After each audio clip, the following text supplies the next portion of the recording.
ऐका ना, अहो तुम्ही किती त्रास करून घेताय. नको ना, एवढा नका त्रास करून घेऊ. तुम्ही शांत व्हा बरं आधी.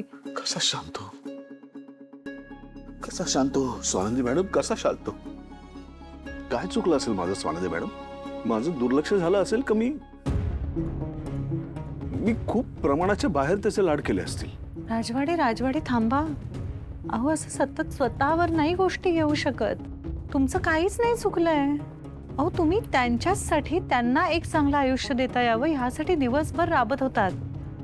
आणि शेवटी काय आहे, आई वडिलांनी मोठ्यांनी किती संस्कार द्यायचे प्रयत्न केले तरी पण मुलं आपल्याला हवं तेवढंच घेतात आणि प्रत्येक मूल वेगवेगळं घेतं. अंशुमनला जे वाटलं ते त्याने घेतलं. मुळात तो एवढा मोठा आहे, तो एवढा मॅच्युअर आहे की त्याला योग्य अयोग्य चूक बरोबर हे कळायला हवं. आणि मुळात आत्ता तो जे काय वागलाय ह्याच्यामध्ये तुमचे काकूंचे आजींचे कुणाचेही संस्कार नाही आहेत. अहो त्याला तो फक्त एकटा स्वतःच जबाबदार आहे. तुमच्यापैकी कुणीच त्याला एका मुलीशी जाऊन तू असा वाग हे शिकवलेलं नाहीये.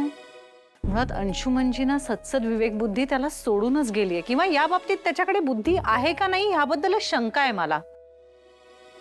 सॉरी, म्हणजे मला अगदी कळतंय की आपल्याला आपल्या मुलासारखा असणारा कोणीतरी एवढ्या वाईट मार्गाने जातोय हे कळल्यानंतर तुमच्या मनाची अवस्था फार वाईट असणार आहे.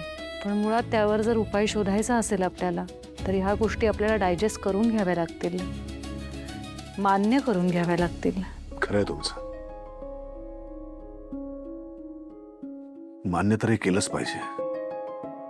चिंगीने तिच्या हातावरती मेहंदी काढली तेव्हाच तुम्ही शंका बोलून दाखवली होती. तिच्याविषयीची काळजी व्यक्त केली. तुम्ही स्टँड घेतला होता स्वानंदी मॅडम. उलट मीच तुम्हाला समजावत राहिलो की नाही नाही हे असं नसेल. का मी अशी डोळ्यांवरती सापडं बांधून ठेवली असती?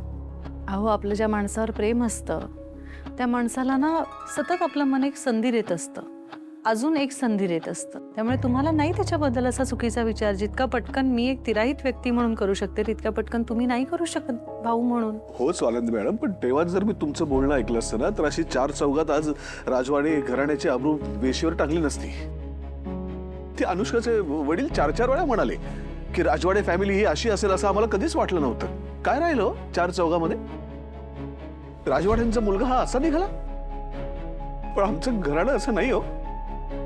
माझे आई वडील माझे आजी आजोबा खूप चांगली माणसं होती, देव माणसं होती खऱ्या अर्थाने. पण आज काय किंमत उरली आमची समाजात? 2 मुलींच्या आयुष्याची वाट लावली अंशुमनने, 2 मुलींच्या. अनुष्कावरतीची काहीही चूक नसताना लग्न मोडलेली मुलगी असा शिक्का बसला.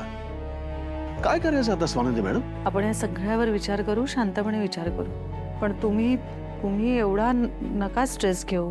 तब्येत सांभाळायची आपल्याला तुमची. आणि मुळात तुम्ही आता अनुष्काच्या वडिलांसमोर तिच्या अख्ख्या फॅमिलीसमोर अंशुमनला बोललातच की.